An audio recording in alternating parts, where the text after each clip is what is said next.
What is it that we need to understand? What's the structure of critical theory? What's the system of it? Like, how does it work in these different theoretical fields of study? Mm-hmm. So from its inception, critical theory was trying to understand how power operates and circulates within society to reproduce systems of inequality and oppression, right? They were always trying to figure out how to emancipate people from whatever enslaved them. That's going back to the Frankfurt School. But nowadays, again, what's emerged in the last 10 or 20 years is sometimes called critical social justice scholarship. Occasionally people will call it intersectionality. It's not quite right.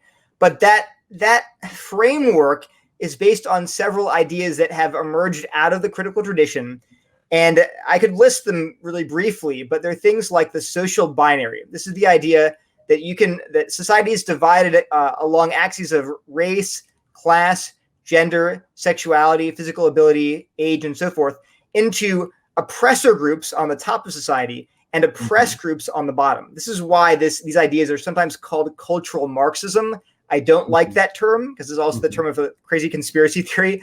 But the idea that you can separate these all of culture into these different groups along these different axes, that's a very important idea. And it's not just race. So you have, obviously, whites would be on the top, and then people of color would be on the bottom as oppressed people. You'd also have, say, men on the top and women on the bottom. You would have heterosexuals on the top and the LGBTQ people on the bottom.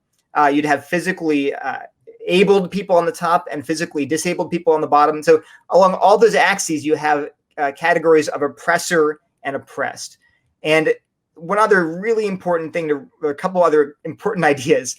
Another one is that the word oppression has been redefined. It does not just mean acts of cruelty, coercion, tyranny. That's traditional oppression.